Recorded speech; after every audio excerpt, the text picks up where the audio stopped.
não enxerga. Isso, no canto. É aí onde a Marcelinha está atrás dela, dá também. Enzo? Isso. Enzo já. Então, a gente estava pensando, será, gente? É que manda. Podemos até tá tudo no esquema aqui. Mas aí eu vou ficar muito embaixo da tela. Será que dá? Vamos tentar pôr ali? Ei, você é Samuel. Tá no esquema. Será que eu ponho ali? O Samuel, você pode sentar ali, ó. Porque a gente está evitando só ficar nessa linha aqui de frente. Isso. Vamos tentar aqui, Fih, pôr mais para cá? Aqui assim, ó. Que nem a Kézia sugeriu na aula passada. Fazer uma experiência, Kézia. Não, aí assim. Assim, tá. Ixi, peraí, tá dando nó aqui, hein? Aqui não. Passar pro outro lado. Então, faz o... A bateria tá. Ele segura a bateria? Se eu tirar aqui? Não. Isso, por baixo. Aqui desliga, né?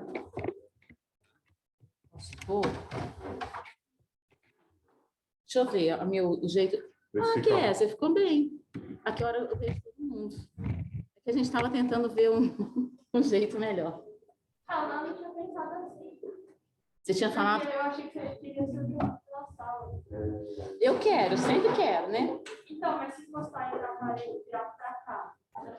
Mas de todo jeito eu não posso circular, sabe por quê? Porque eu tô sem máscara. Eu tenho que ficar. Mas na frente você pode. Aqui, ó. Deixa eu tô pondo lá pra lá, senão você não consegue andar. Vamos tirar esse barro. Mas se você quiser, Dá para não se lascar tudo. Não, isso. Deixa no chão, porque aí Mas você aqui não não vai dá, esticar. não dá altura do chão, ó. Cuidado que você não... Sim, né? O Fih, já tá no Zoom? Já tá Tá no Zoom, tá no esquema. Tá Já tá gravando. gravando? Tá no áudio.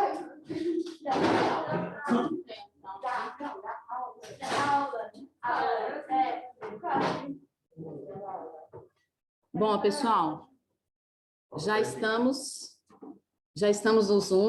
Ah, que legal, Flavinho, quanto tempo, bom te ver. Deixa eu ver, gente, aqui pelo menos eu faço contato visual com todo mundo. Beleza, aí ficou, você me vê e vê aqui também, né? Gente, a gente está estudando um livro, para quem está chegando hoje pela primeira vez, alguém já teve contato com alguma aula dessa? Assim, pôde ver a aula gravada, alguma coisa? A gente vai fazer o seguinte, quem não pôde ver ainda a aula gravada, a gente só vai dar uma recordação rápida, para não ficar muito, assim, vago o negócio. Ei, querida, entra aí, Elisa. Então, eu vou pedir para o Felipe vir aqui, eu vou sair daqui para o Felipe fazer uma oração para a gente começar a nossa aula. E depois eu vou falar brevemente do que a gente estudou até hoje, para depois continuar a nossa aula passada. Tá bom, Felipe?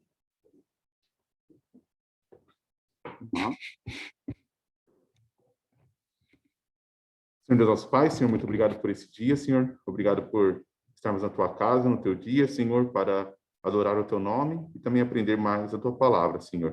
Que o Senhor ilumine nossas mentes, nossos corações. Que o Senhor esteja com a Lívia, que vai dar a aula de hoje. Que o Senhor a capacite, Senhor, a tranquilize, que ela passe, Senhor, esse conteúdo que ela estudou com tanto afinco, Senhor, assim como os demais professores. É um assunto complicado, mas o Senhor tem nos ajudado e nos abençoado. E principalmente, Senhor, que o Senhor esteja abençoando aos alunos que estão aqui, aqueles que estão no Zoom também, Senhor.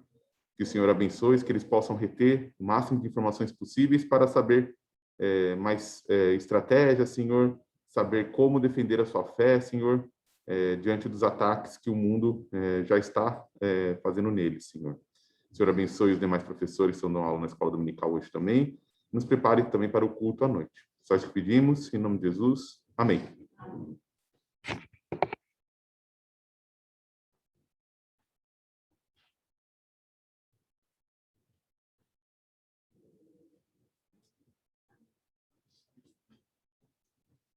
Pessoal, então, para quem está chegando hoje, ou quem não esteve em todas as aulas ou esteve online, a gente tem o link das aulas no YouTube, no canal do YouTube da igreja. Então, está tudo gravadinho lá. Se depois essa aula ficar muito vaga para quem está chegando hoje, vai lá para você se inteirar melhor do assunto, tá bom? Mas eu vou fazer uma revisão rápida aqui. Eu vou ler, depois vocês vão estar aqui na fita lendo comigo, hein? Daqui a pouquinho, se preparem. Eu tenho 2 assistentes hoje. Então, olha só, o que a gente começou estudando esse livro? Eu vou ler aqui. A gente está estudando esse livro aqui, ó, que chama Em Guarda. Vocês podem ver, ó, que é um livro, um senhor livro, um livro com muitas páginas, com muito conteúdo, e um livro bem grandinho e desafiante para nós, professores. E é um livro do William Craig, Em Guarda, e está escrito: Defenda a fé cristã com razão e precisão. E é o que mais nos encantou, porque a parte que fala com razão... Samuel, fica aqui, ó, para eu te ver. Isso, tem 2 Samuel hoje. Então, quando fala aqui, ó, com razão e precisão, gente, isso é lindo, a gente defender a fé com inteligência, com argumentação correta, com precisão e com coerência, né? E não apelar, porque as pessoas apelam quando vão defender a fé, as pessoas começam a apelar, perder a paciência, porque perdeu o argumento, porque não sabe, ficou sem argumento. Aí começa a apelar, começa um ataque pessoal. É assim que acontece, infelizmente. Mas quando você está coerente, falando com calma, falando daquilo que foi racional para você, mas também aqui no coração, né, que você sabe pela fé, aí você fala com calma. Você sabe, você vai saber defender a fé. Então, vamos lá. O que a gente já estudou, ó? Que a gente já aprendeu nas aulas para trás. Eu vou falar aqui. Com base em argumentos filosóficos e também confirmações científicas, vimos que é plausível que o universo teve um começo. Os físicos já provaram isso. O universo teve um começo. Dado o princípio de que tudo que começa a existir tem uma causa, o que a gente concluiu nas outras aulas?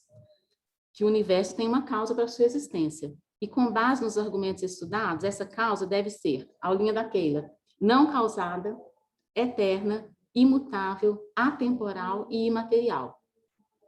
E com base no argumento cosmológico de Calam, aula do Felipe, conclui-se que é racional crer que Deus existe. Essas pessoas, esses físicos, concluíram que teve um começo. Os argumentos puramente filosóficos para o começo do universo receberam confirmações extraordinárias a partir de descobertas na astronomia, na astrofísica, no século XX. E essa confirmação pode ser resumida em 2 pontos, que eles comprovaram. A confirmação da expansão do universo é real e a confirmação das propriedades termodinâmicas do universo. Keira, vem aqui, por favor, só para completar esse aqui, ó. Aqui ele vai ter uma outra continuação. Você vai ler essa folhinha 2. Depois o Felipe você prepara a folhinha 3. Tudo é recordação. Ocorre que para completa surpresa... Ocorre que para completa surpresa dos cientistas, a ciência no século XX passou a oferecer evidências de que o universo não era eterno como pensavam. Graças a essas evidências, que teorias como a do Big Bang prosperaram. Entre tais evidências, podemos destacar as seguintes: a segunda lei da termodinâmica, a expansão do universo, a radiação de fundo proveniente da origem do universo e a teoria da relatividade. Geração espontânea, 200 anos foi consenso. Mas quando Pasteur fez o experimento, tudo mudou. Se o universo não começou a existir em um tempo finito atrás, então o presente momento nunca poderia ter chegado. Mas, obviamente, ele chegou. Então, sabemos que o universo é finito no passado e começou a existir.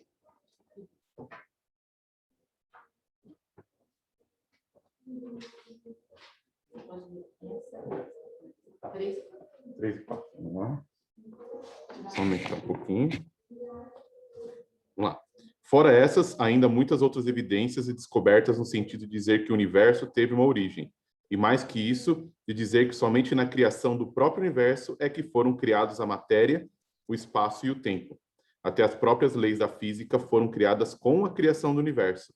Quero deixar bem claro aqui que quem diz isso é a ciência, não a tradição religiosa. Isso aí. O que é mais importante, contudo, é que pela primeira vez em séculos, os cientistas tiveram de dar conta de uma questão que antes não existia. Se o universo foi criado, quem foi o criador? Quando eles pensavam que o universo existia desde sempre, não fazia sentido perguntar quem era o criador daquilo que não havia sido criado. Quando se começa a ver que houve, de fato, criação, apareceu a necessidade de se responder quem criou o universo, que agora se entendia que havia sido criado.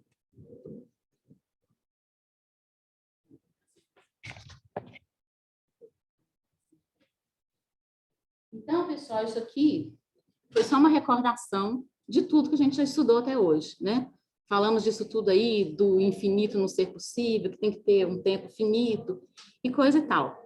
E na aula passada, o título dessa aula, que a gente ainda está nela, é Por que o universo está precisamente ajustado com a vida? Isso é o que a gente começou a estudar na aula passada. E a gente chegou a falar de 3 premissas do estudo do pessoal. Vamos só ver antes aqui, ó,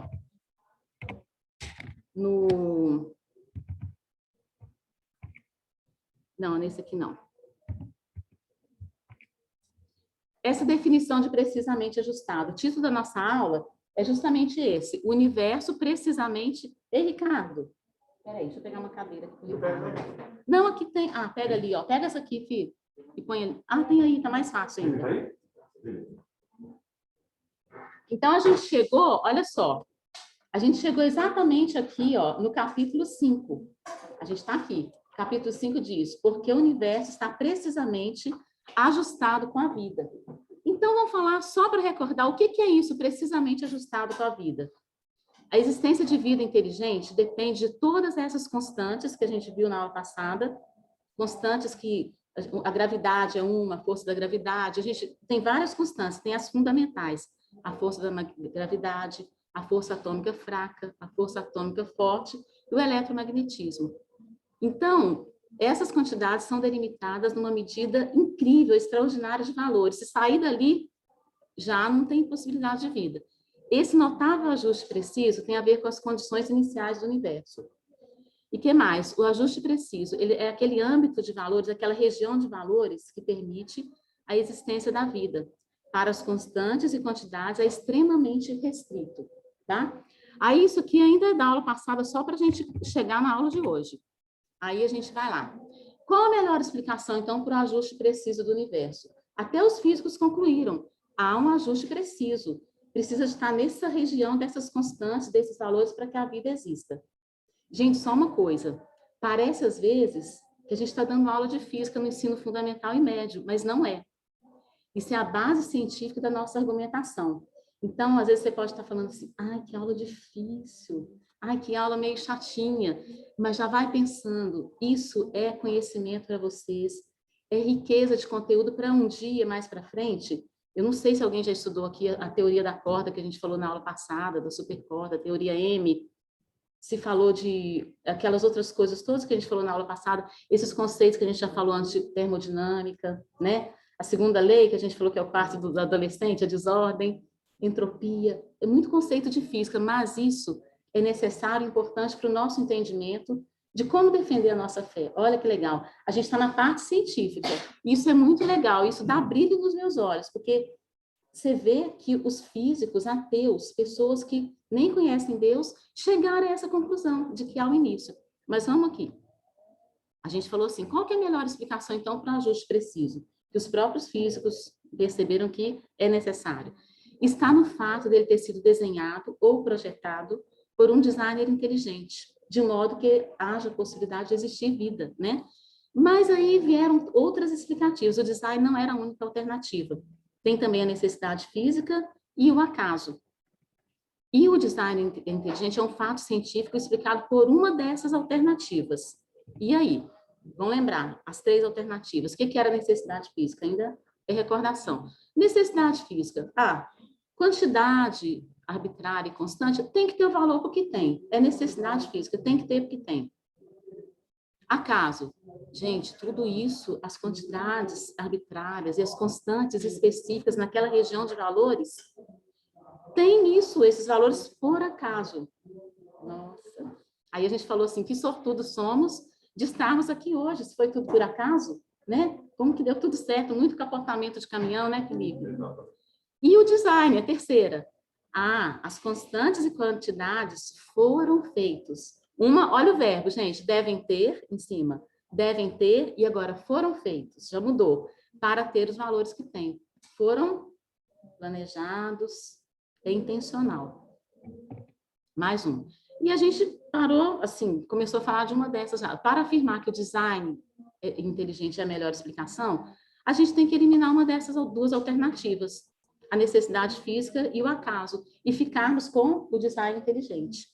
Aí nós paramos aqui. A gente começou a falar das premissas. Então, quais são as três? A primeira, o ajuste preciso do universo se deve ou a uma necessidade física, ou ao acaso, ou ao design. Essa premissa não tem nem que contestar, né? Porque está só falando que existe uma, ou outra.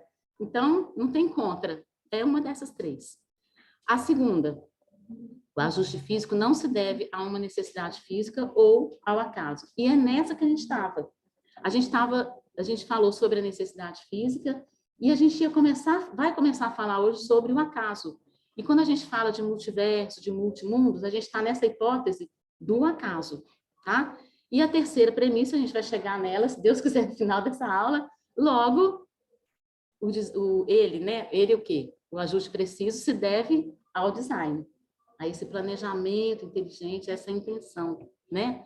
Então, essas duas premissas anteriores, a 1 e a 2, elas são mais verdadeiras ou mais falsas? Aí que tá. Vamos analisá-las. Agora a gente começa a nossa aula de hoje. Mas só para a gente lembrar, algo muito importante. Em toda a Bíblia, né, a Bíblia está permeada de versículos apontando para o Criador, para a criação. E na aula passada, vocês me ajudaram lendo esses textos aqui. Eu vou só recordar. Olha esse aqui de Jó. Eu vou pedir para quem está mais perto. Elisa, você pode ler esse aqui de Jó para mim? Daí mesmo onde você está? Samuel, você lê para mim aqui? Aí poupa a minha voz um pouquinho. Tá ali, ó. Tá aqui na tela, pode ler daqui mesmo, viu, Samuel? Tá ali, ó.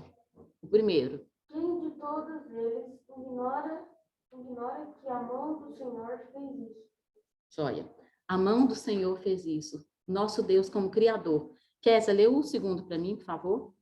É o que diz Deus, o Senhor, aquele que criou o céu e o escreveu, que espalhou a terra, e tudo que dela procede, e dá folhas aos seus moradores e vida aos criadores. Gente, olha só, espalhou o céu, está falando do céu, das galáxias, de tudo.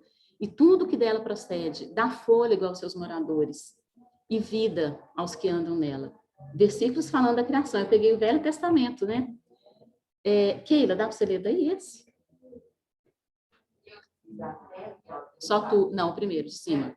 Só tu és o Senhor, que fizeste os céus e os mais altos céus, e tudo que está, a terra, tudo que nela existe, os mares e tudo que nela existe. Tu deste vida a todos os seres e os exércitos dos céus te adoram. Gente, o que mais te chama, numa palavra só, o que mais te chama a atenção nesse versículo de Neemias 9:6? Lê de novo, pode vocês aí. Lê e dá uma pensada rápida. O que foi? Alguém falou? Tudo que neles existe. O que mais? Outra pessoa. Para mim, tem três palavrinhas aqui que me chamaram muita atenção. O que mais? Fizeste, o verbo fazer, é de criar, né? O Deus Criador. O que mais? Alguém mais quer falar? Aí já vou falar o meu. Tu deste vida. Gente, Deus Criador, tu deste vida a quem? A todos os seres. Nas mais profundezas do mar, no mais alto dos céus, os exércitos dos céus te adoram. É muito lindo. Luísa, você pode ler o último para mim, por favor? Isaías 45:12. Filhos repetem a criar minhas próprias mãos,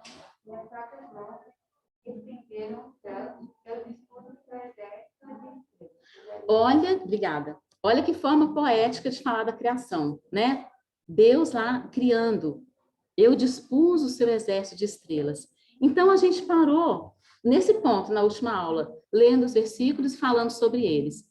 E aí, eu me deparei, eu coloquei para vocês essa figura aqui. O que é isso aqui, gente? Multiverso. Muitos mundos, mas tem um aqui de baixo que é o quê? Um buraco negro. Olha, tudo isso da física. E tudo isso a gente está falando nesse livro. A gente está lidando com esses assuntos aqui. Que difícil, né? Mas que necessário, que interessante, que bom que a gente tem essa oportunidade aqui na nossa escola dominical de fazer isso. Agora, só um detalhe. Nenhum de nós somos professores de física. A gente vai dar uma pincelada. E a minha intenção é aguçar a curiosidade de vocês já saberem que determinados autores, determinados físicos, são escancaradamente ateus. Então, quando vocês estudarem alguma coisa deles, já tem que acender uma luzinha. O Stephen Hawking e o Richard Dawkins. Eles são, assim, o top dos tops do ateísmo. Quando vocês estudarem alguma coisa na escola desses dois caras, já acende uma luzinha vermelha, não verde, para saber, epa, vai sair alguma coisa aqui que eu tenho que ficar mais ligado ainda, tá bom? Então, a gente parou nessa parte aqui. O que é a hipótese dos muitos mundos? A gente está falando daquela outra necessidade de explicação do design preciso na parte do acaso. Segundo essa hipótese, o nosso universo não passa de um elemento integrante de um conjunto de mundos ou multiverso de universo aleatoriamente ordenados e preferivelmente infinitos em número. Já pensou que coisa imensa isso aqui está falando? Que imensidão de universo, está falando multiverso, que já é muita coisa, infinito, que já é uma coisa sem fim. Se todos existirem, então, por puro acaso, outros mundos que permitem a existência de vida irão aparecer em algum lugar. É tudo por acaso. Vão pensando nisso aí. Ah, chegou o nome do primeiro carinha aqui, ó. A última pesquisa do físico Stephen Hawking aponta que o nosso universo pode ser apenas um de muitos outros parecidos com ele. Nos anos 80, o cientista, o Stephen, junto com o outro físico, James Hertel, elaborou uma nova ideia sobre o início do universo. Eles estavam sempre matutando sobre isso. Eles não aceitam mesmo, não creem em Deus. Então, eles estão sempre estudando e se afastando mais ainda do criacionismo, da criação através do nosso Deus criador. Eles, conforme eles desenvolveram a ideia, chegaram à hipótese que o Big Bang não teria criado apenas um universo, mas incontáveis universos. A hipótese. Alguns deles, segundo a teoria de Stephen Hawking, seriam bem parecidos com o nosso. Talvez com planetas semelhantes à Terra, sociedades e indivíduos como existentes em nosso universo. Ele colaborou com essa teoria, um outro físico, Thomas Hertel, professor na Universidade da Bélgica, para tentar resolver esse paradoxo. E os dois chegaram a uma conclusão um dia numa entrevista na BBC News. Nem eu, nem Stephen, o outro cara falou, Hertel, nem eu, nem Stephen estávamos satisfeitos com esse cenário, eles disseram à BBC News. Isso aponta que o multiverso surgiu aleatoriamente e que não podemos falar muito mais sobre isso. Disseram um ao outro, talvez tenhamos de nos contentar com isso, mas não queríamos desistir. Eles estavam ali num momento confuso. Eles estavam estudando, mas não tinha nada certo, entendeu? Não tinha nada concluído, nada certo, e eles estavam ainda conjecturando, elaborando. Eles viram que ainda era uma teoria frágil. Outro estudioso, Bernard Carr, cosmologista da Universidade de Londres, disse: se há apenas um universo, talvez você precise ter um sintonizador fino, um designer, um criador, né? Se você não quer Deus, um designer, é melhor você ter um multiverso. Vocês estão vendo aqui o paradoxo? Ou é Deus, ou é o multiverso. Ou seja, o multiverso fala com Deus? Não fala. Vamos ler de novo a frase desse cara aqui, desse cosmologista, que não é evangélico. Se você não quer Deus, designer entre parênteses, é melhor você ficar com o multiverso. É melhor você ter o multiverso. A hipótese dos multiversos, além de não possuir nenhuma evidência que a suporte, tem sido utilizada para invocar diversas especulações. Ah, gente, olha aqui que o Stephen Hawking, um cara inteligente, né? Com aquela doença toda dele, aquela distrofia, lembra? Aquele cara que vivia na cadeira de rodas por um tempão. E até fizeram um filme sobre a vida dele, que é justamente a teoria do tudo, que é uma teoria que ele defendeu. Mas essa teoria do tudo, no filme, eu fui ver lá, não é aquela coisa de física, não, é da vida dele mesmo.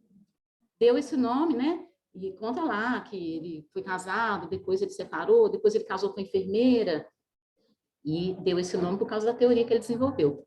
O que ele falou? O que aconteceu? Mais recentemente, ele já morreu antes disso, né? Mais para trás já.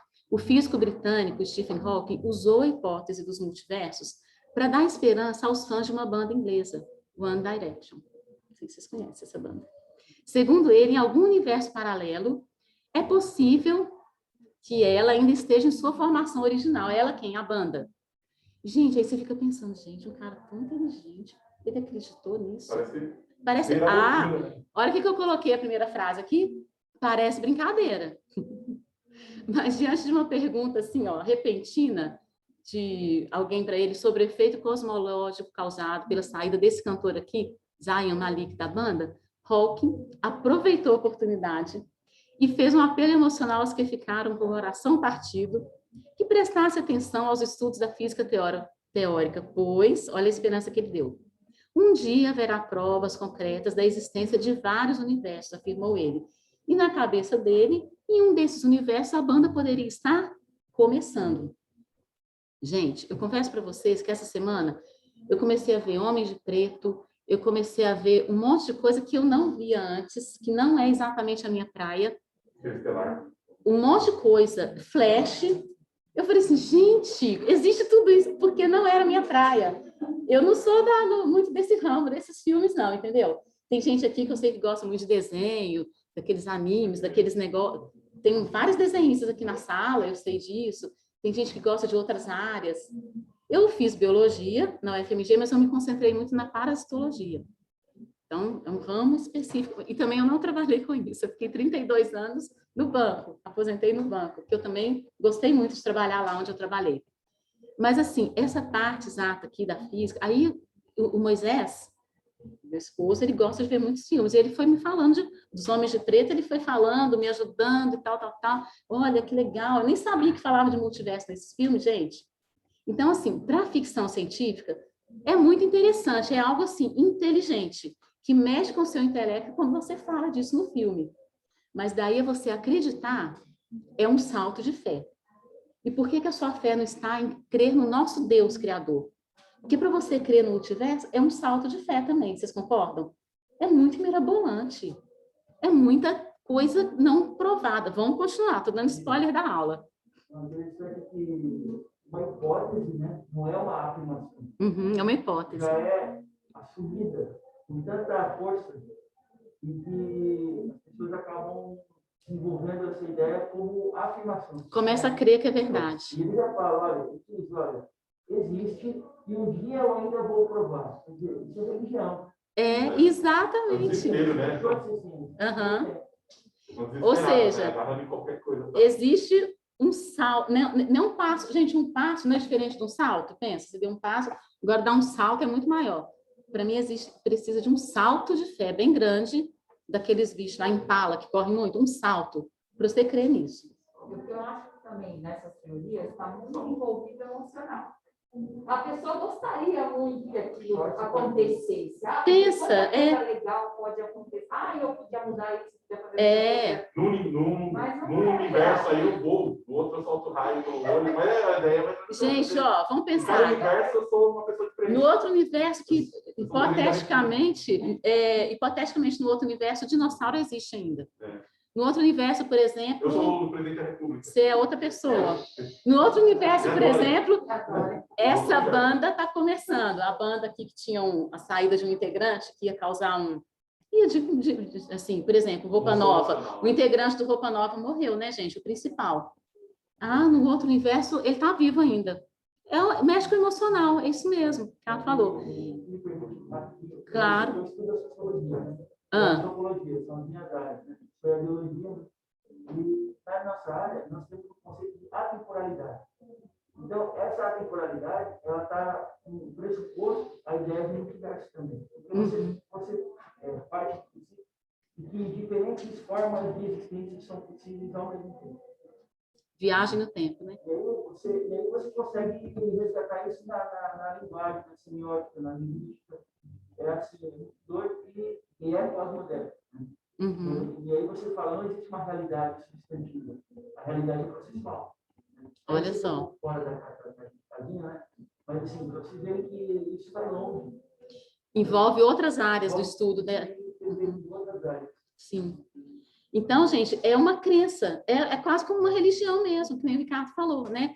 Então, ó, vamos para finalizar, mudar aqui de tela. Ele falou, um dia haverá, não fiquem tristes, não, um dia haverá provas concretas da existência de vários universos, afirmou ele. ainda falando da hipótese de muitos mundos, aqui a gente trouxe um astrofísico aqui, ó, da USP, pertinho da gente, não é só esses britânicos que estão com tudo nos estudos, não. Temos aqui o Marcos Eberlin, temos o Adalto Lourenço, temos o Laerte Sodré Júnior, professor da física, mas aqui, ó, ele fala o seguinte, ele é professor da USP, ele adianta que qualquer hipótese científica do multiverso não passa de mera especulação, considerando as teorias e a tecnologia que se tem atualmente. O problema dessa hipótese é que ela não pode ser comprovada pelo método científico, não pode ser comprovada. A hipótese dos multiversos não dispõe de evidências. Olha isso aqui, gente. O meio para acreditar nela é somente pela fé. Pela fé. Fé na ciência do multiverso ou fé no nosso Deus? Dois lados opostos, né? Então, precisa de fé também? Precisa de fé. Só fazer uma colocação, você fala do Marcos Eberlin, né? Sim. O Marcos Eberlin, ele é batista. E ele foi considerado agora no último ranking um dos 50 químicos mais influentes do mundo. Uhum. Então, assim, as pesquisas dele têm um status, né, que coloca ele no circuito da pesquisa mundial. Só que ele é pouco conhecido no Brasil porque ele é cristão. Uhum. As universidades brasileiras não citam Marcos Eberlin, mas lá fora ele é citado. Né? Ele é muito fera, gente. Marcos Eberlin, ele foi professor da Unicamp, hoje acho que ele está aposentado da Unicamp, mas ele participa de muitos congressos, hoje ele está no Mackenzie, E ele participou há pouco tempo de um debate com... Oi? Um privilégio. É um cara top demais. Acho que a área dele acho que é espectrômetro de massas. Ele trabalha com isso. A maior influência dele, assim, que ele estuda é a parte do grafeno, né? Ele é muito fera, Marcos Eberlin. Acho que ele já esteve aqui na nossa igreja. Já tivemos esse privilégio. Então, olha lá. Não dispõe de evidências. O meio para acreditar nessa teoria, nessa hipótese, é pela fé. Uma pesquisa científica publicada nessa revista Nature já reconheceu que a hipótese do multiverso não é ciência. Então, vem a pergunta, por que, na ausência de evidências, alguns cientistas abraçam o multiverso? Insistem nisso. Por quê? É precisamente porque querem evitar a conclusão de um universo preciso, projetado especialmente para o ser humano. Assim, a ideia de múltiplos universos torna sem sentido o quê? O ajuste fino e, claro, os argumentos de design. Mesmo assim, dada a escolha entre destruir a base lógica para fazer ciência ou inferir design, inferir é concluir pelo design, parece que alguns cientistas optam pelo multiverso. Gente, lembra disso aqui, né? Quem sabe? Já está até escrito aqui, né? Os 2 primeiros filmes da franquia Homens de Preto se encerram com a ideia de que a Terra é apenas uma parte pequena do universo. Lembra essa primeira cena aqui, ó? É aquela mão lá, não é isso, pessoal? Do alienígena pegando as bolinhas de gude lá. E o que são as bolinhas de gude? Vários universos. Gente, quando você assiste, é bonito. Eu falei assim, nossa, gente, que fotografia, que visão bonita. Nossa, é bonito assim, a fotografia, você vê o negócio acontecendo. Eu até peguei mas eu falei assim, não vou passar não, porque não precisa, não quero enfatizar isso não. Mas eu peguei o final, a cena final dos Homens de Preto, para passar aqui para vocês, eu falei assim, não precisa. Para que eu... Já passou. Para que enfatizar? Já passou, exatamente. Então aqui, ó, esse monte de bolinha de gude é o quê? É a teoria do multiverso. E os Homens de Preto começaram, acho que em 97. A gente estava conversando antes da aula, Matheus, eu, Felipe. A gente é antigo, né? Já está, ó, 97. Já tem mais de 20 anos, né? Tem exatamente 24 anos. Eu pensei, nossa, como que o pessoal viaja mesmo? Agora, é inteligente para fazer um filme de ficção científica, mas desde que você não acredite nele. A gente vê, a gente viaja, fica no filme. Que isso não seja a sua fé, a sua convicção, né? Eu acho inteligente os diretores, os produtores, mas assim, se está baseado numa hipótese dessa furada, aí que está o perigo, né? Então, vários Homens de Preto, o Flash mesmo, é tudo trabalho com... Se existe um multiverso, com certeza existe um universo muito mais forte que o nosso. Com certeza já teriam Sim! Isso, Kézia, isso mesmo. Por que está nesse isolamento aqui, né? Se não teve contato, né? Eu estou dando uma aula uma vez sobre isso, tem uma teoria que é por que a gente não teve contato ou nós não fizemos contato com nenhuma civilização. E assim, é uma teoria que eles falam assim, é muito estranho. Porque, dado que a nossa civilização seja nova, é bem provável que já teria surgido uma civilização que já estaria... Adiantada. Em pouco tempo, a gente não tinha internet. Há 30, 40 anos. Olha a aceleração. Aí eles falam assim, já era para ter surgido uma civilização muito mais avançada que já teria feito contato conosco. Uhum. Aí as teorias que vêm ou eles se aniquilaram, né? Então, ou seja, são civilizações que chegaram num ponto que talvez a gente chegue a se aniquilar, por isso que eles nunca visitaram a gente, ou a gente é a primeira civilização que surgiu, e um dia a gente está indo, eu chamo a teoria do grande funil, está indo para o grande funil que destrói tudo, o grande filtro. É um grande filtro que vai destruir tudo. Mas aí eles tentam correr por isso, falam assim, nós somos o primeiro. Então, assim, nós somos o primeiro, nós somos os únicos. Ô, Felipe, tem aquela loucura do Horário de Gilbert também, né? Porque se tem infinitas terras, então como eles vão achar a gente se vai... O Hotel de Hilbert, isso. Aí você começa a juntar um pouco, essas ligações. É muito legal, Matheus, lembrar disso. Na outra, tá vendo que vocês conseguem tirar umas conclusões? Só assim que você tirou essa conclusão. Se é infinito, como é que ele visitou a gente? Senão ele teria passado por infinitas terras. Onde que para isso, né? Então, assim, tem loucuras aí. A primeira vez que o Felipe falou do Hotel de Hilbert pra gente, deu um nó na cabeça, não deu?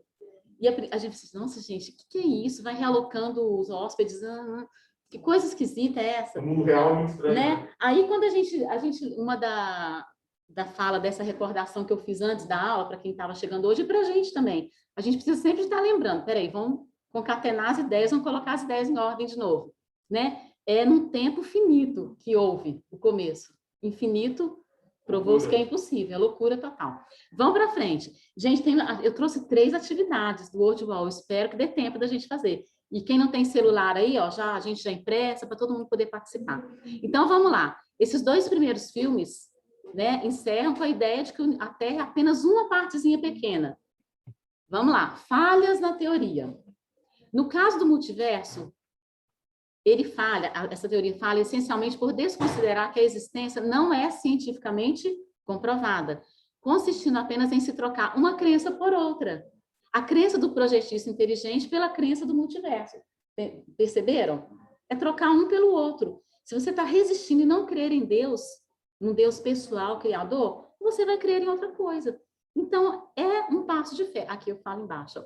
Falha também essa teoria porque ignora indagações acerca das leis que regeriam o multiverso, que levaria de novo à mesma condição inicial. Porque o multiverso tem regras capazes de estabelecer uma infinidade de universos tão distintos que em um deles a vida seria possível, né? A teoria do multiverso pode ser vestida de linguagem científica, mas, em essência, requer o quê? O mesmo salto de fé, para que se acredite nela. Parece uma coisa assim, mágica. Então, ó, eu falei aqui, salto de fé. Eu queria chegar nessa frase aqui, ó. A teoria do multiverso pode ser vestida de linguagem científica, mas, em essência, requer o quê? Um salto de fé. Não é um passinho de formiguinha, não, é um salto de fé, tá? Primeira, aí vem as hipóteses lá, né? Primeiro, as respostas, os estudos dos físicos. A gente vai falar de novo o capítulo lá do Felipe, ele falou teve o universo bebê, universo bolha, mundo de Boltzmann. Gente, é muita coisa. E eu já falei, nós não somos professores de física, a gente também está estudando junto, né? Então, ó, primeira resposta a essa hipótese dos multimundos. O próprio multiverso envolve um ajuste preciso, precisa de um ajuste preciso, de uma sintonia fina para que aquelas constantes, coordenadas, as quantidades arbitrárias se falem e possibilitem a vida. Para ser cientificamente crível, para que você creia, deve ser sugerido algum tipo de mecanismo para a geração dos multimundos. E esses mecanismos, gente, são muito vagos, o que eles propõem. Se a teoria do multiverso se for a teoria M, se for a física do multiverso, a teoria da supercorda, a teoria M, se for essa a física do multiverso, então, gente, continua sem explicação, porque precisa de quantas dimensões? 11 dimensões. É uma coisa muito doida. Segunda resposta. Então, a primeira aqui está debatendo, ó, tá? O multiverso, tá bom ou não? Segunda resposta. 3 cientistas, no capítulo, o Felipe, eu tenho que sempre reportar a aula dele. Eles criaram um tal de teorema, chama Teorema Borde-Gut-Vilenkin. É o teorema desses 3 caras. Eles estudaram juntos e eles conseguiram provar que qualquer universo que tem estado em expansão não pode ser infinito em seu passado. O Matheus falou do Hotel de Hilbert. A gente estava falando justamente dessa impossibilidade, quando a gente falou dessa ilustração do Hotel de Hilbert. Não pode ser infinito em seu passado. Isso deu origem a um teorema que exige que mesmo um multiverso de universo de bolhas tenha uma origem. Aí volta para aquela história, tem que ter um começo, tem que ter uma origem. E não há qualquer evidência de que esse tipo de mundos tenha existência atual. Ou seja, mais uma vez, ele não é comprovado cientificamente.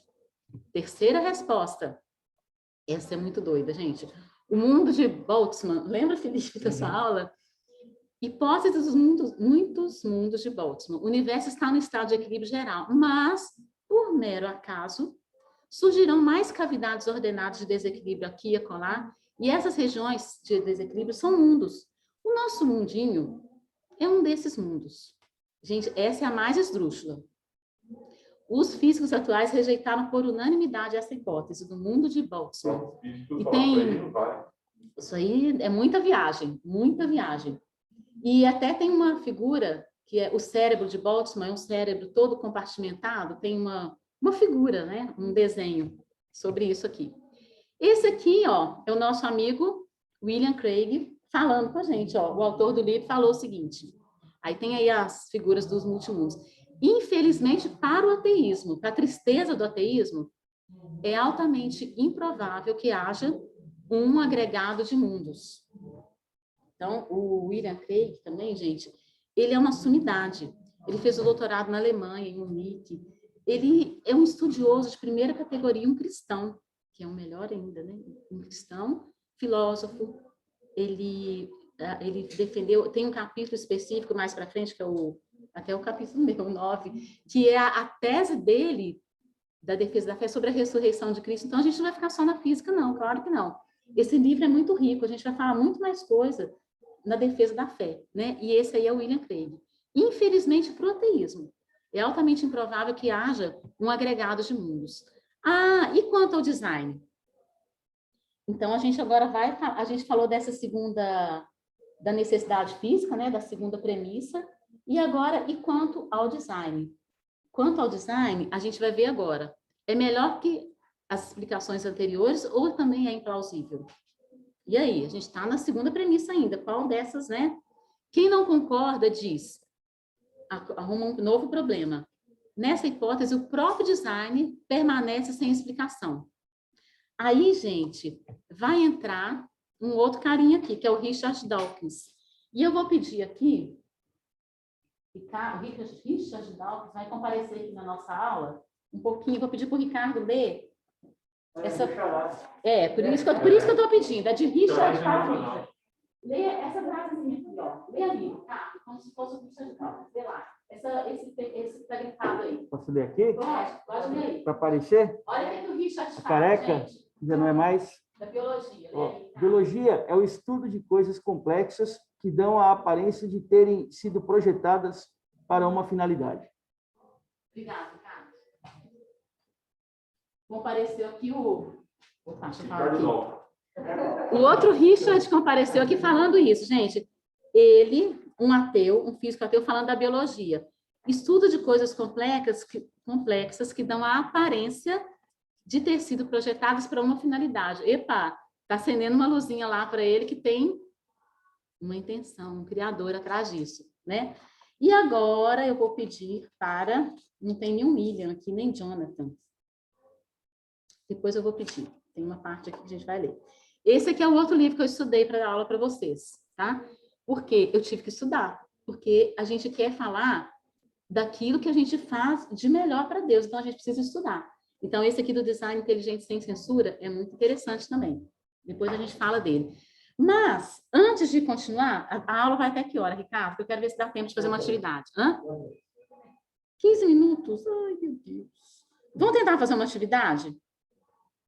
Para a gente dar um descanso, para dar uma relaxada? Todo mundo vai... Eu vou compartilhar no grupo. da UPA a primeira atividade, tá?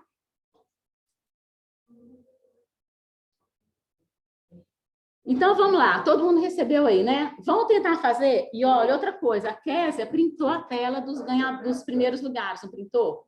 Na aula passada? Pode usar. Pode usar. Pode usar, Enzo. Espera aí, não começa ainda não. Já mandei no grupo, certo? Todo mundo recebeu? Gente, já deu o primeiro sinal, vai ser só essa, que pena. Começa aí, começa aí. Ó, começa aí, e eu quero saber do pódio, porque eu trouxe prêmio, está aqui. Eu vou pegar um para mim já. Não põe a mão aqui. Professor, pô. Ó, gente, Felipe tá proibido. Eu tomo conta da casa. Vai lá, que a gente tem mais 15. A palavra tem. Dá para alguém na casa dos pais? Eu não tô no grupo dos pais, eu não tenho grupo dos pais. Eu mandei, quem tá no grupo dos pais? Ah, entendi. Ô, gente, o meu celular tá emprestado, eu quero ver o pódio. Essa é muito, a terceira atividade é a mais difícil, mas não vai dar tempo. A terceira atividade é muito legal, é criptograma, de procurar procurar palavras. Vamos ver, vocês fazem em casa depois. Vamos lá. Eu vou sair da tela aqui um pouquinho. Pode começar? Pode começar, vamos começar, é muito fácil. Eu vou pegar a caixa aqui já para poder. Põe o nome para eu saber quem. Ó, o Felipe sai de perto. Eu vou pegar a caixa aqui só para. Gente, eu tô transitando aqui vocês, mas vocês estão com mais. Incentivo.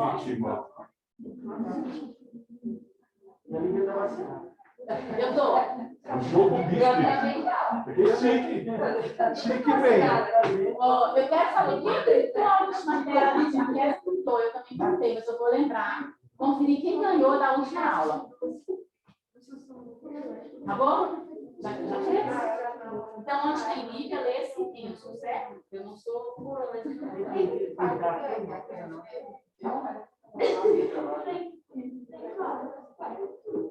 Quem está com o Felipe Martins? Em primeiro lugar? Laurinha, em primeiro lugar. Samuel, aí tá. Esse Samuel. Samuel está comunicado, né? Não, o meu eu sou o Enzo, gente. Lívia é Enzo.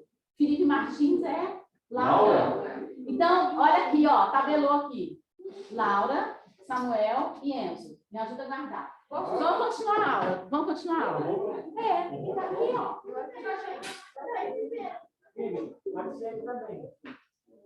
Mas ele pôs o nome dele? E agora? Qual Samuel que é? O meu caquilo. Ah, não é você. Desculpa. Samuel, desculpa aí. Gente, gente, tem mais 10 minutos, hein? Vamos para frente, não podemos parar. Tem mais 2 atividades, acho que eu mando para casa depois. Então, aí começaram a colocar areia na hipótese do design. Tá bom, gente, é o design, mas quem criou o designer? O projetista. Aí eles começam. Aí entra o nosso amigo ali, ó, o Richard. O Richard Dawkins, gente, ele escreveu um livro que o argumento central do livro desse é esse. Sabe o que é? Ele gastou tanto tempo estudando isso. Cadê o designer? Quem projetou o designer? O livro dele, o argumento central foi esse. Eles consideram um grande desafio explicar como surgiu o universo. E consideram um problemão saber quem criou o designer. Aí ele considera como melhor explicação a evolução de Darwin, baseada na seleção natural. E que não há na física uma explicação tão boa convincente, equivalente. E que temos que ter esperança no surgimento de uma explicação boa na física. Ou seja, não surgiu ainda, gente. Até o Dawkins fala isso. Vamos ter esperança. Assim como surgiu a explicação da evolução para a biologia, gente, vai surgir uma boa para a física. Nem ele está vendo que surgiu ainda, né? E ele conclui, é praticamente certo que Deus não existe. Gente, ele estudou para concluir isso e para falar que ainda não tem uma explicação boa na física. A inviabilidade do argumento dele. A conclusão dele, ele fez 7 premissas. Só que a conclusão dele são várias coisas soltas e no final ele fala assim, não existe Deus. Então, é inviável o que ele conclui. Os próprios outros físicos falam que não tem assim, uma não linka com a outra. Por que é inviável? Mesmo que todas fossem verdadeiras, premissas dele, ele conclui que é praticamente certo que Deus não existe. ele diz que não devemos concluir que Deus existe com base no design do universo. Falta profundidade teológica. A falsidade das promessas dele. Seus argumentos não conseguem acabar com o argumento a favor do design. A fé de um naturalista, ele tem esperança no surgimento de uma explicação boa no campo da física. Ou seja, ele tem fé que ainda vai surgir. Ele mesmo não está convencido que surgiu ainda. Certo, gente? Primeiro problema com a questão dele. Quem criou o design? A objeção de Richard Dawkins, entretanto, não possui peso algum. Aí vem que os outros teóricos... Gente, muita coisa aqui que a gente está aprendendo nesse livro, por exemplo, o Hotel de Hilbert, a teoria dos atiradores, a mosca na parede, deixa eu lembrar o que mais. Várias são coisas assim de lógica, de pensamento, que você aplica em outras áreas, até no direito, para explicar um pressuposto, entendeu? Então, são ilustrações, parábolas que são usadas. Então, olha só, mais um sinal. A objeção de Dawkins, entretanto, não possui peso algum. Você não precisa explicar a explicação, a fim de reconhecer uma como a melhor, pois tal exigência, você ia fazer uma regressão, explicação da explicação da explicação. E uma regressão infinita de explicações. Esse é um ponto elementar na filosofia da ciência. Então, para reconhecer que o DI aqui, a gente abrevia é o quê? Design inteligente. É a melhor explicação para o surgimento do design no universo. Ninguém precisa ser capaz de explicar o próprio design. Segundo problema com a questão lá do Dawkins, que ele fala quem criou o design. Deus, gente, é muito simples. Dawkins pensa que o designer é tão complexo quanto a coisa a ser explicada. Seu erro, presumir que um design divino seja tão complexo quanto o universo. E o nosso Deus é simples no entendimento. Deus é um ente notavelmente simples. Uma mente não é um objeto físico com partes, em contraste com o universo diversificado, estruturado, com todas as suas quantidades e constantes, quantidades arbitrárias fixas, né? A mente divina é algo surpreendentemente simples. O argumento dele, de Richard Dawkins, serviu para justificar o ateísmo. Uma curiosidade. Tempos atrás, um outro físico, Quentin Smith, ateu também, ele considerava o argumento do primeiro amigo nosso lá, ateu, Stephen Hawking, contra Deus, na obra dele, Uma Breve História do Tempo, ele considerava, esse outro físico ateu, considerou a obra de Hawking como o pior argumento ateísta de toda a história do pensamento ocidental. O pior argumento contra Deus. Ateísta é contra Deus, né? Mas, quando Richard Dawkins lançou esse livro dele, que chama Deus, um Delírio, no inglês mesmo, acho que é Deus, uma desilusão, é Deus, um Delírio. O autor William Craig considera passar esse título para o Dawkins, que aí conseguiu ser o pior argumento ateísta de toda a história da ciência. Então, gente, concluindo, dessas três alternativas que temos, a necessidade física, o acaso e o design, o mais plausível é o design. E aqui eu já passei para vocês, são as outras atividades. E a gente lembrando como começou essa aula. Vamos ler todos juntos esse versículo aqui na tela? Porque os atributos invisíveis de Deus, assim o seu eterno poder, como também a sua própria divindade, claramente se reconhecem desde o princípio do mundo, sendo recebidos por meio das coisas que foram criadas. Tais homens são, por isso, indesculpáveis. Marca na sua Bíblia, coloca grifa com um lápis colorido, um jeito que não vai estragar a Bíblia. Esse versículo é muito importante para a nossa aula, para o nosso entendimento. Olha o que fala aqui. Desde o princípio, houve um princípio. A gente não está aprendendo até na física que houve um princípio. Aqui fala desde o princípio. E aqui fala o seu eterno poder, a sua própria divindade. Está falando do nosso Deus Criador. E olha aqui por último, tais homens são por isso indesculpáveis, né? Com tanta coisa sendo vista na natureza, a complexidade, estou nem falando do nosso corpo humano, do nosso olho, fica com o olho. Gente, é uma perfeição. E tais homens por isso se tornam indesculpáveis, por não crer. E aqui, ó, quando fala por meio das coisas que foram criadas. O apóstolo Paulo, aqui em Romanos, está falando, é possível ter um conhecimento básico de Deus por meio das coisas que foram criadas, né? Esse argumento é forte, pois ele usou a palavra grega, que fala como se fosse um poema, né? As coisas, um poema. A natureza é o quê? É o poema de Deus para que todos os seres humanos percebam a existência do Deus Criador. Olha que lindo. No grego é poema.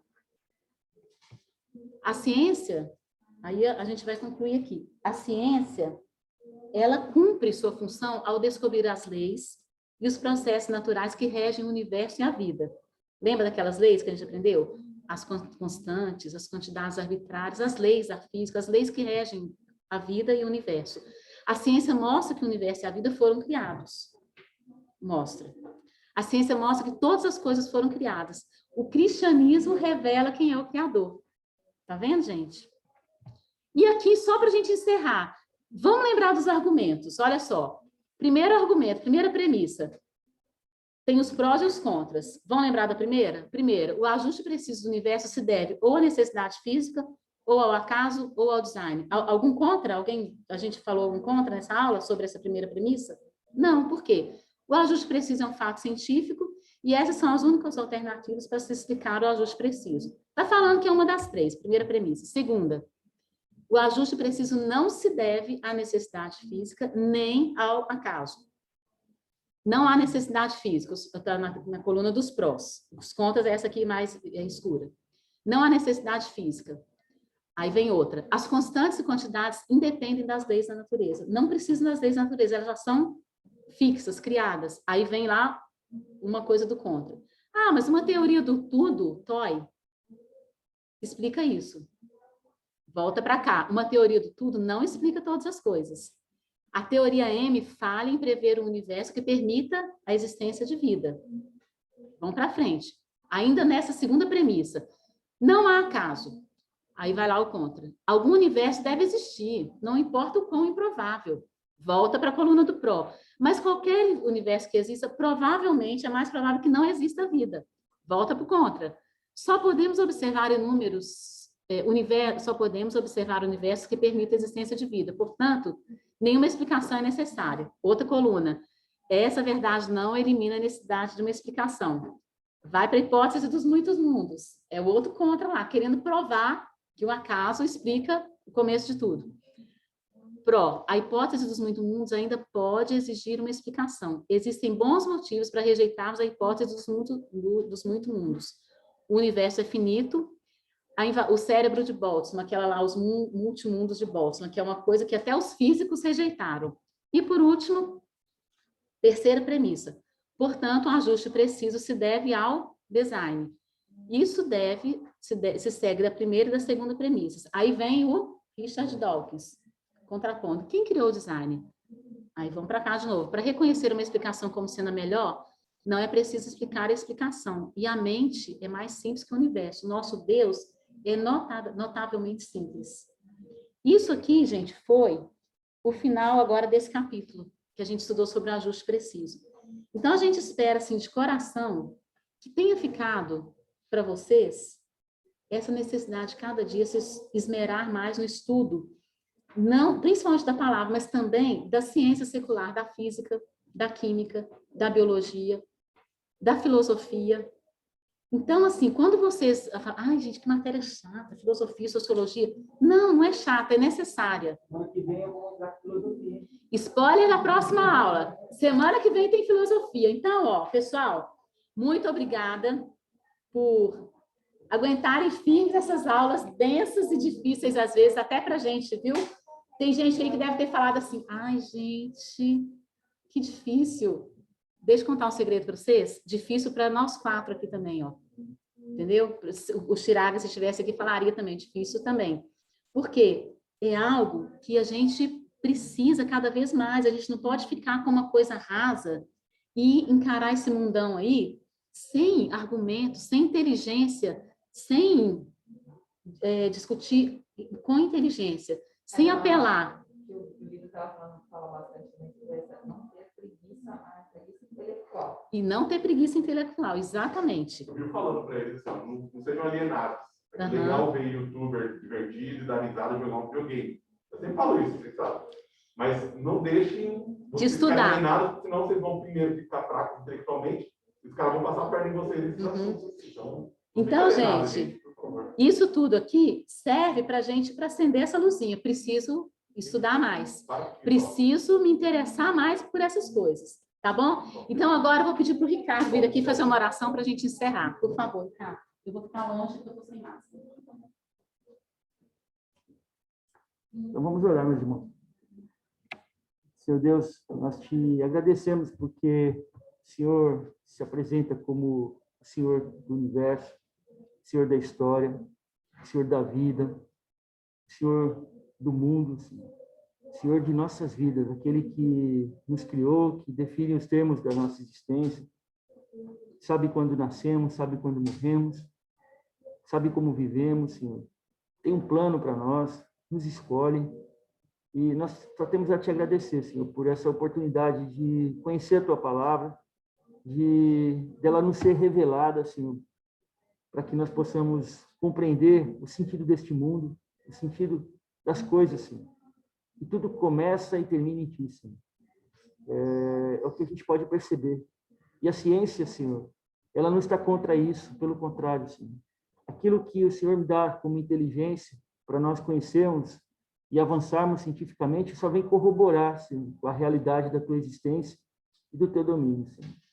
Obrigado, Senhor, porque isso fortalece a nossa fé. Uma fé que não é vazia, uma fé que não é vaga, uma fé que não precisa de fé para ter fé, Senhor. É uma fé substantiva, Pai. Obrigado, Senhor, porque tão cedo, tão jovenzinhos, esses queridos irmãos já podem ter contato com essa realidade, Senhor. E isso pode modificar o rumo também, os caminhos que eles prosseguirão, porque serão atacados, Senhor. Existe o certo e existe o errado. Existe o que é benigno e existe o que é maligno neste mundo, Senhor. E nós precisamos nos fortalecer para não cairmos nas investidas de Satanás. E é por isso, Senhor, que nós estamos aqui procurando entender de Ti, procurando Te conhecer melhor, Senhor, procurando nos aprimorar na Tua palavra, Pai, para que a gente possa, a partir disso, também Te honrar com as nossas vidas, cumprir o Teu propósito, seguir uma vida que é normativa, uma vida que ela tem uma prescrição sobre como viver e agradar a Ti, para sermos também felizes, como subproduto disso, Senhor. Obrigado, Senhor, por esta manhã, obrigado pela vida da Lívia, pela vida do Felipe, pela vida da Keila, do Chiraga, por minha vida, Senhor. Obrigado porque o Senhor tem nos usado como um instrumento seu, Senhor. E tudo isso nós colocamos nas Tuas mãos e Te pedimos e agradecemos em nome de Jesus. Amém, Pai. Amém. João, você vai lá para terminar? Terminar a gravação. Gente, deixa eu só ver, ó. Eu printei na última aula. Olha, eu vou mandar, tem mais 2 atividades. Aí vocês podem fazer em casa. Depois eu posso até olhar o placar.